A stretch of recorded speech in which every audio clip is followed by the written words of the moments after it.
But 3 days and 200,000 miles into the flight, Mission Control did miss the significance of a cryptic message from the astronauts.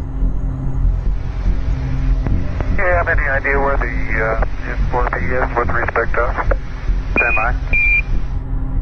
The crew required information on the current position of the S4B, the final stage of the rocket which had been jettisoned away 2 days earlier. This short message hid an extraordinary turn of events. Apollo 11 wasn't alone in space. There was something out there that was close enough to be observed, and what could it be? Traveling alongside Apollo 11 was a mysterious object, like this one filmed on a later mission.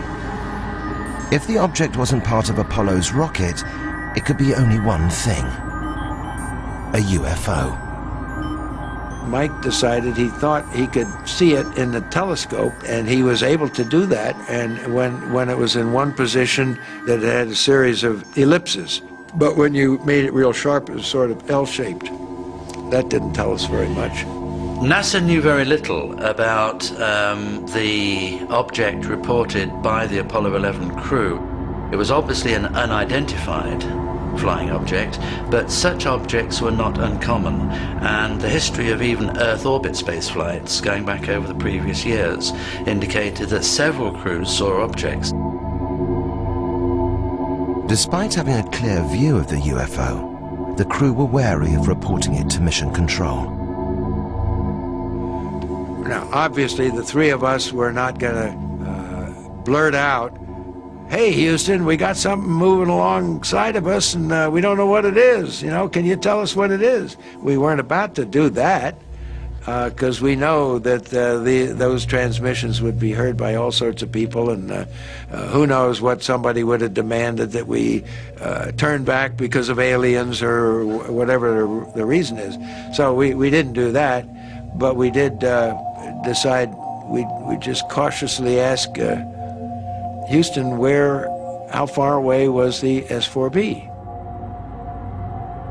Unaware of the drama unfolding in space, Mission Control radioed the position back to Apollo 11.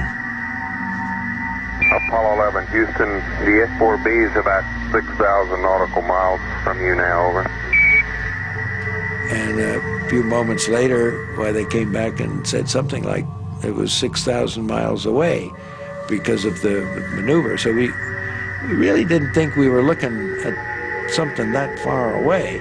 So we decided that after a while of watching it, it was time to go to sleep and not to talk about it anymore until we came back in debriefing. To this day, whatever it was the crew saw has never been positively identified or officially acknowledged. The possibility that you might encounter aliens in space has to be considered in a very sensible and positive and realistic way. There were a lot of people within the program who went off later and became convinced that UFOs existed. And that led to some concern on NASA's part, where they got the agreement of the crew never to publicly talk about these things for fear of ridicule.